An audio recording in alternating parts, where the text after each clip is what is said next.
बच्चों, बेटा आज हम बात करेंगे ट्रांसफॉर्मर की।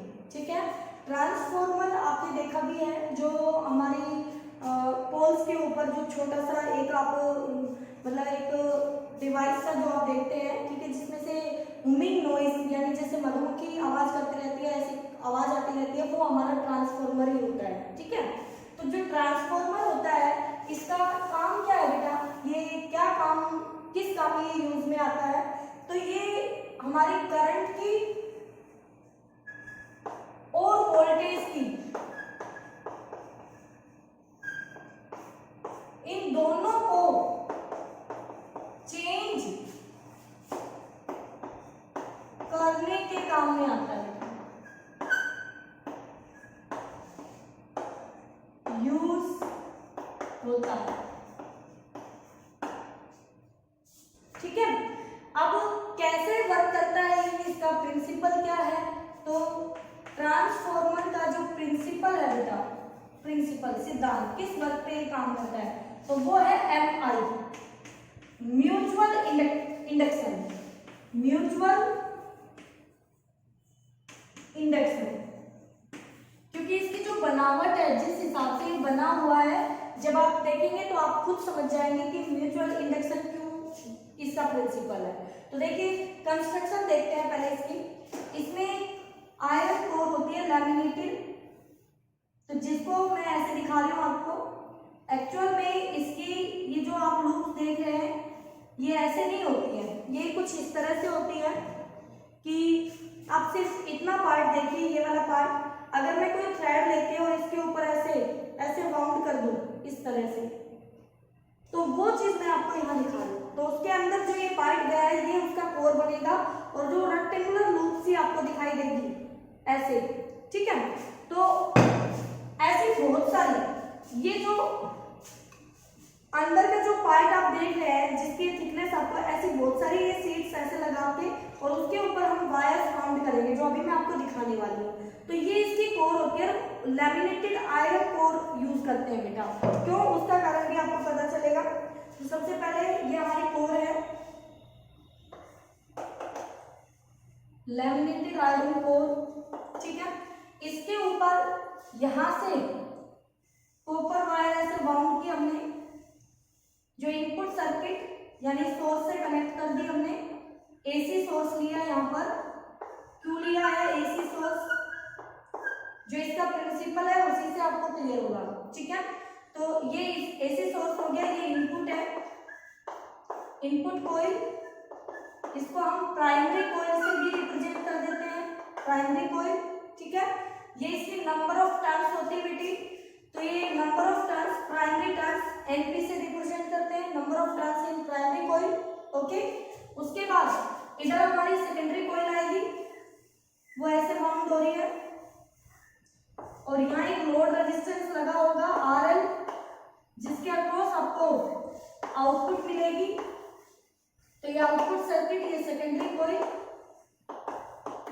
ओके, आउटपुट कॉइल कहेंगे जिसको हम। अब यहाँ पर बेटा ये दोनों कॉइल्स ऐसे, जैसे ये कोई कोर है, एक कॉइल ऐसे लपेट दी इसके ऊपर, फिर दूसरी कॉइल ऐसे लपेट दी इसके ऊपर। ठीक है, तो यहाँ पे एक दूसरे के ऊपर, और एक में करंट जा रहा है, वो करंट एसी करंट है, चेंज होता हुआ जा रहा है। तो जब करंट चेंज होगा तो करंट की वजह से मैग्नेटिक फील्ड यानी फ्लक्स चेंज होगा, फ्लक्स चेंज होगा तो वो अपनी नेबरिंग कॉइल में इंड्यूस करंट देगा। इसमें जब करंट आएगा तो यहाँ इसके अक्रॉस हमें आउटपुट मिलेगी। तो यही इसका क्या है, प्रिंसिपल है, यही इसका प्रिंसिपल है कि दो कॉइल्स यहाँ पे यूज हो रही है, और एक में करंट जाता है, वेरिंग करंट की वजह से नेबरिंग कॉइल में वहां पर इंड्यूस करंट आता है, और वो हमें आउटपुट की फॉर्म में वोल्टेज आउटपुट इस RL के क्रॉस मिल जाती है। ठीक है, अब ये करता है क्या है, कैसे चेंजेस करता है वो देखिए, फिर वर्किंग पे जाएंगे हम।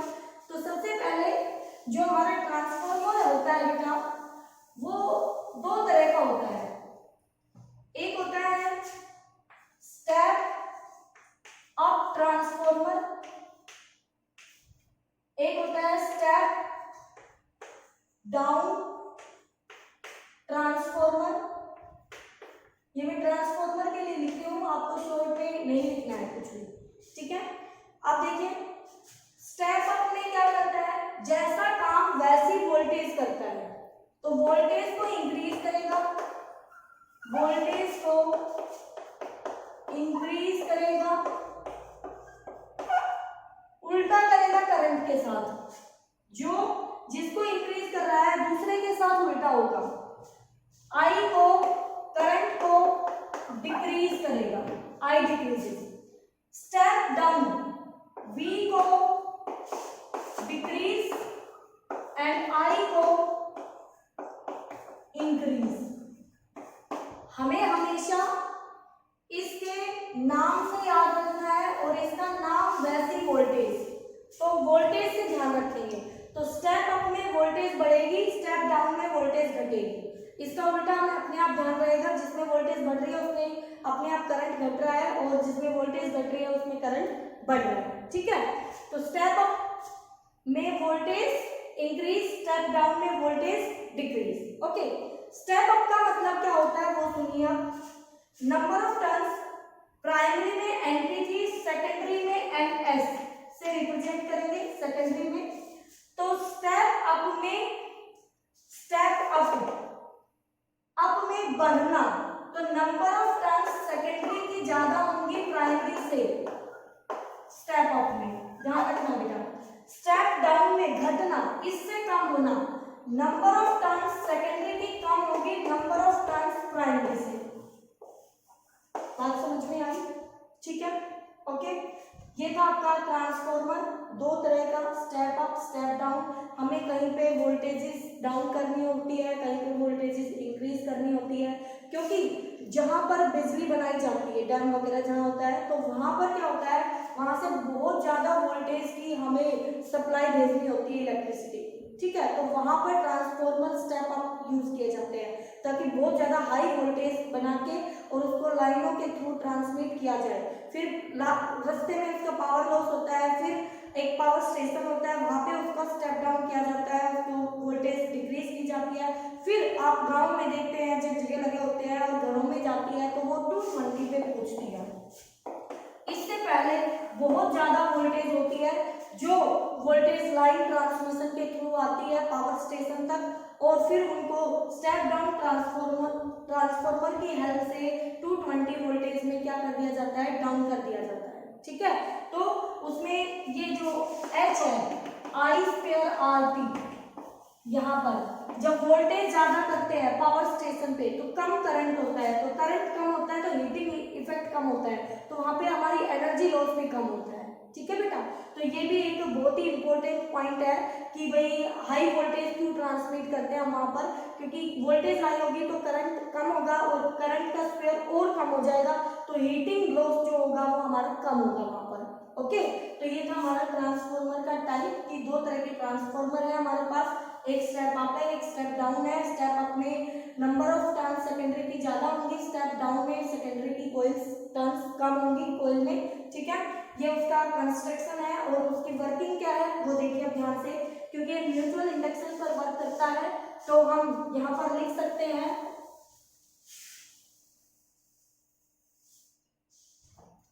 Induced in primary EP primary, तो यहां से आ जाएगा आपके पास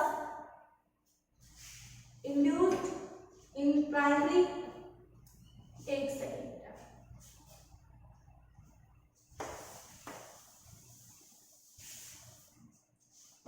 हाँ जी, minus N number of turns primary flux d∅dt first. इसी तरह से सेकेंडरी का लिखेंगे voltage in secondary minus number of turns secondary and d∅dt। ठीक है, इक्वेशन 2 को 1 से डिवाइड कर देते हैं, 2/1, तो हमारे पास सेकेंडरी टू प्राइमरी, यह आ जाएगा सेकेंडरी टू प्राइमरी। बहुत ही इंपॉर्टेंट रिलेशन है ये आपके लिए, मैं इसका डायग्राम निकाल देती हूँ अब। ठीक है, तो अब आपसे कोई ये पूछे कि ट्रांसफॉर्मर डीसी पे वर्क करता है, तो आप कहेंगे डीसी पे वर्क नहीं कर सकता। क्यों? क्योंकि इसका जो प्रिंसिपल है वो प्रिंसिपल वहाँ फॉलो नहीं होगा, वहाँ ओबे नहीं होगा, क्योंकि प्रिंसिपल के लिए चेंजिंग करंट चाहिए, डीसी में करंट चेंजिंग नहीं होता। ठीक है, तो वहाँ पे पोलरिटी चेंज नहीं होती डीसी में। ओके बेटा, तो यहाँ से अब जो सेकेंडरी टू प्राइमरी ये रेशियो है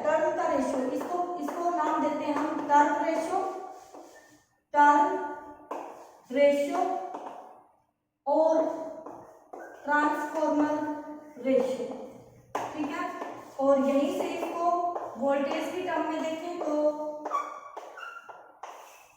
ES सेकेंडरी टू प्राइमरी के, जबकि प्राइमरी टू सेकेंडरी जो है वो इसका रेसिप्रोकल हो जाएगा के का reciprocal, secondary primary to secondary. फिर यहाँ से आप ये भी देख सकते हैं फॉर स्टेप अप, तो स्टेप अप में के हमारा बड़ा होगा 1 से, क्यों? क्योंकि सेकेंडरी ज्यादा है प्राइमरी से। स्टेप डाउन में के हमारा लेस होगा 1 से, क्यों? क्योंकि सेकेंडरी लेस है हमारा प्राइमरी से। ओके बेटा, आगे चल के यही फॉर्मूला आपके लिए बहुत इंपॉर्टेंट होगा। फिर हम आइडियल ट्रांसफॉर्मर के लिए बात करेंगे कि आइडियल ट्रांसफॉर्मर में जितनी इनपुट पावर होगी उतनी आउटपुट पावर होगी। तो मैं इसको इरेज कर दूं, ठीक है, समझ में आ गया यहाँ से ये आपके पास। तो आगे देखिए, ये मिटा देते हैं इसको, ठीक है। फॉर आइडियल ट्रांसफॉर्मर,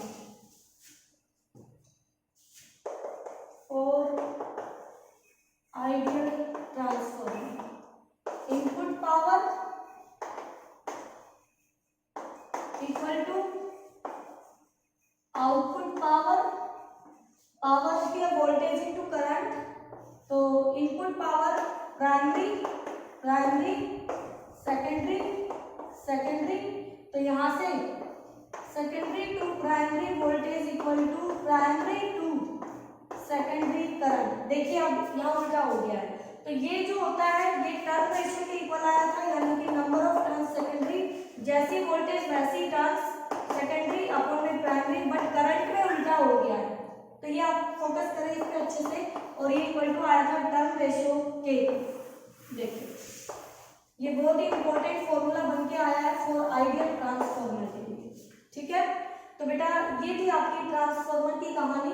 ओके, अभी इसमें आपका एक लेक्चर और होगा विद न्यूमेरिकल्स, तो आप इसको अच्छे से पढ़ें, कोई भी डाउट आता है तो आप पूछिए। ओके बच्चों, तो यहाँ तक आप अच्छे से कर लेना इसको, ठीक है।